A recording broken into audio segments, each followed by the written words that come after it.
Staretsdyrkelsen betyder således i visse tilfælde et menneskes ubegrænsede og ufattelige magt over et andet menneskes sjæl og skæbne.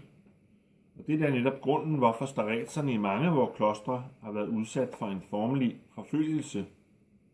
Dog, hos folket selv blev de hurtigt genstand for en dyb agtelse. Om staretserne i vores klostre således både almuefolk og de fornemmeste i stand og rang for at bøje sig til jorden for dem,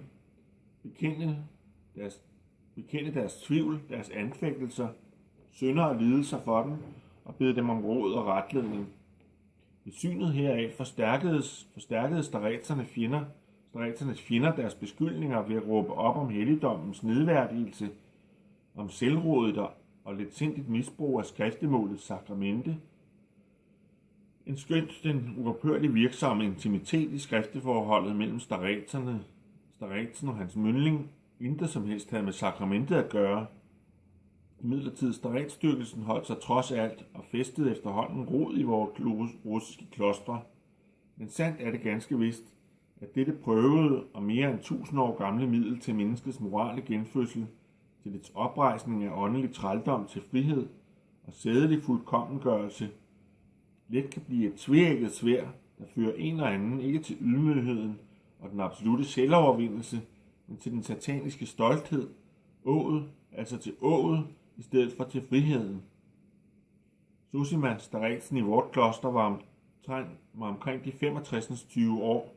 Han var af godsejerfamilie, havde i sin første ungdom gennemgået kadetskolen og havde derefter tjent som officer i Kaukasus.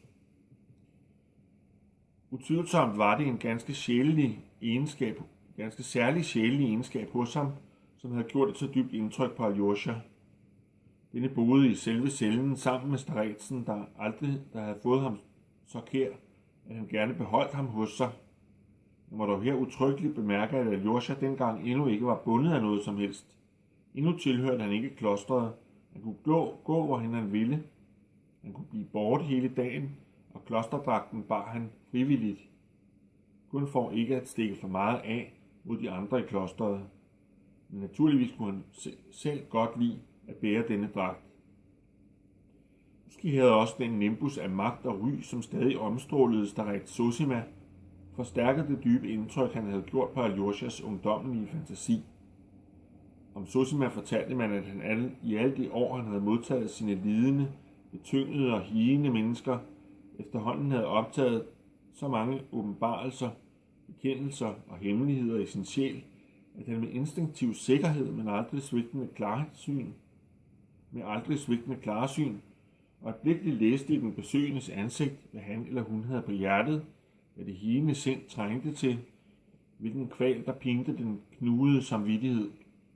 Det kunne hende, at han, endnu før den ukendte besøgende havde mælet et ord, satte ham i forbavselse og forvirring, ja næsten i skræk, ved forud at røbe sit kendskab til hans hemmelighed.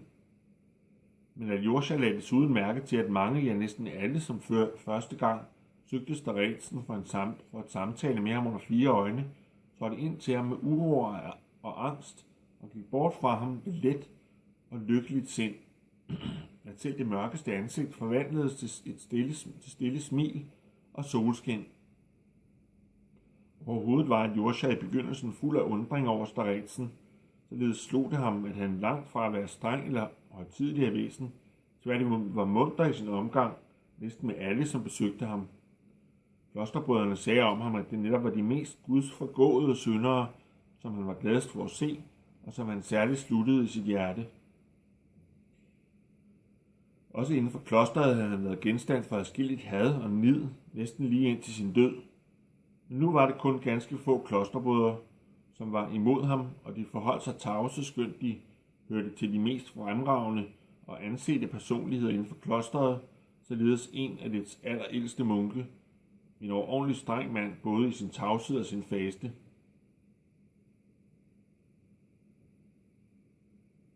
Dog som sagt, det aldeles overvejende flertal af munkene var nu hans varme og oprigtige tilhængere. Mange af dem elskede ham med hele deres hjerte, og enkelte dyrkede ham med sand fanatisme. Disse påstod enkelte de talte dog ikke for højt om det, at han var en helgen. Det kunne der ikke være tvivl om, og da det var tydeligt for alle, at hans død var nær forestående, ventede de endog i den nærmeste fremtid stor berømmelse og glorie over klosteret ved de undergerninger, der ville vise sig ved den hellige mands bortgang. Også Aljosha troede absolut på staretsens undergørende magt, lige så absolut som han troede på fortællingen om kisten, der 3 gange blev slynget ud af kirken. Han så hvorledes mange af dem, som indfandt sig hos staretsen med deres syge børn og voksne slægtninge, og bad ham lægge hænderne på dem og læse en bøn over dem, straks vendte tilbage til ham igen, ja ofte allerede dagen før, faldt grædende ned for ham og takkede ham for deres syges helbredelse. Om der nu var tale om virkelig helbredelse om blot en naturlig lindring, dette spørgsmål kom ikke et øjeblik i Aljoshas tanker. Han troede blindt på sin lærers åndelige magt, og denne store ry følte Aljosha som en triumf for sig selv. Men det var særligt, når staretsen trådte ud foran klosterporten til den længselsfuldt ventende almuehob, at hans unge myndling følte sit hjerte bæve, og hans ansigt, ja hele hans yndlingeskikkelse, ligesom strålede. Disse pilgrimme var vandret hid fra alle Ruslands egne, blot for at se denne staret som modtage hans velsignelse.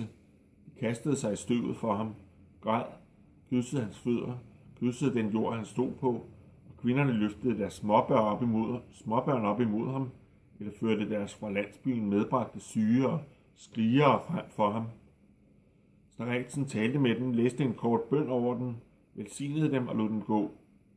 I den sidste tid havde sygdomsanfald svækket ham i den grad, at han ofte næppe havde kræfter til at forlade sin celle, og pilgrimmene måtte til tider vente i dagevis i klosteret, før de fik ham at se. Aldrig faldt det Aljosha ind at tænke over, hvorfor denne almue egentlig elskede ham så højt, hvorfor man knælede i støvet for ham og måtte græde af rørelse, blot man så hans ansigt.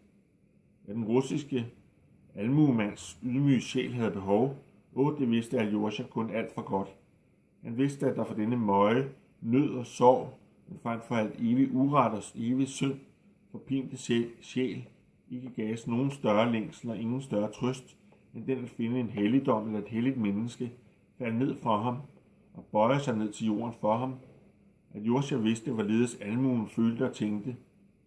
Selvom vi er betynget og besudlet af synd og last og nød, løgn og fortielser, ved vi dog, at der et sted på jorden, der i det kloster, dog findes en hellig mand, en højere, i hvem der er sandhed og ret, og som kender retfærdigheden, så er den dog altid, altså ikke helt uddød på jorden, og så vil den også engang finde vej til os og udbrede sig over verden, således som den er forjættet os, som det er forjættet os.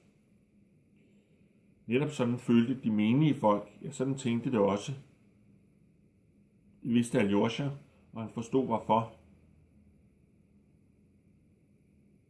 Men han nærede til lige ikke mindst i tvivl om, at det var staret Zosima, hans staret og ingen anden, som netop var denne helgen, denne vogter af Guds retfærdighed i folkets bevidsthed. Han tvivlede lige så lidt som om det, som disse grædende bønder og deres syge kvinder, som rakte staretsen deres små børn i møde. Måske hos ingen anden i klosteret levede så stærkt som i Aljoshas sjæl den sikre forvisning, at staretsen med sin død ville bringe klosteret i mægtigt ry. Overhovedet i den sidste tid havde en egen dyb, glødende begejstring bemægtiget sig hans hjerte og gennemmildnede det stærkere og stærkere. Det forvirrede ham ikke det mindste, at denne starets til syvende og sidst stod for ham og for alle som et fænomen. Lige meget tænkte Aljosha. Hans hjerte rummer fornyelsens store hemmelighed, derfor er han hellig. I hans hjerte findes den magt, som endelig skal genoprejse retfærdigheden på jorden, så alle bliver hellige og får sind til at elske hinanden, så der hverken bliver rige eller fattige, hverken hårdmodige eller ydmygede, så alle bliver Guds børn, og jorden kan modtage Kristi sande rige. Således drømte Aljosha i sit hjerte. Jeg tror, det gjorde et sælsomt indtryk og stærkt indtryk på den unge klosternovice, at hans 2 brødre, som han før overhovedet ikke havde kendt, begge ankom til byen. Med halvbroderen Dmitri, den ældste af dem, blev han langt hurtigere fortrolig end med Ivan, dens kødelige bror, skønt denne ankom først. Skønt Aljosha var meget opsat på at lære Ivan nærmere at kende, at de nu allerede boede 2 måneder i samme by. Og sås ret ofte, uden at de dog var kommet hinanden nærmere. Aljosha var selv tavs af sig. I hans forhold til broren Ivan var det, som om han stadig ventede på noget, som om han stadig undså sig ved et eller andet. Ivan på sin side betragtede i begyndelsen sin yngste bror med en del nysgerrighed, og Aljosha følte nu og da hans blik vedholdende rettet på sig. Men den interesse lød snart til at høre op, og efter nogle tidsforløb syntes Ivan ikke længere at skænke broren nogen tanke. Det berørte Aljosha mærkeligt og pinligt. Brorens ligegyldighed tilskrev han først den betydelige forskel i alder og især dannelse, men han gjorde sig også andre tanker. At Ivan viste ham så liden interesse kunne også skyldes noget helt andet hos broren, som han, Aljosha, måske ikke havde mindste begreb om. Han havde stadig ligesom det indtryk, at Ivans tanker var beskæftiget med noget ganske bestemt, med noget indre og uhyre betydningsfuldt. At al hans følelser og vilje var rettet mod et eller andet hemmeligt, måske meget vanskeligt mål. Ja, sandsynligvis var dette den eneste virkelige grund, hvorfor Ivan ikke kunne have tanke for brødrene og omgives dem så adspredt. Eller kunne der måske, tænkte Aljosha videre, i denne ligegyldighed også ligge en del foragt. Akademikerens foragt for den enfoldige klosternovice, eller ateistens foragt. Han vidste, at broren var ateist, men en sådan foragt, hvis den virkelig var til stede, havde ikke kunnet krænke ham. Imidlertid hvilke tanker han end havde om forholdet, han ventede med en egen nervøs og for ham selv uforklarligt uro på, at broren skulle føle lyst til at træde ham nærmere. Hvad halvbroren Dmitri Fjodorovitj angik, udtalte denne sammen Ivan med den dybeste agtelse og altid med en ganske egen følelsesvarme. Gennem Dmitri erfarede Aljosha, at alle enkelthederne i det vigtige anliggende, som i den sidste tid havde knyttet de to brødre sammen i et så mærkeligt og fast forhold. Dmitris begejstring for Ivan syntes Aljosha så meget mere ejendommelig, som Dmitri i sammenligning med Ivan må kaldes en ganske uddannet mand. I det hele taget var disse to brødre så ulige i henseende til personlighed og karakter, ja i enhver tænkelig henseende, at det var umuligt at forestille sig større kontraster.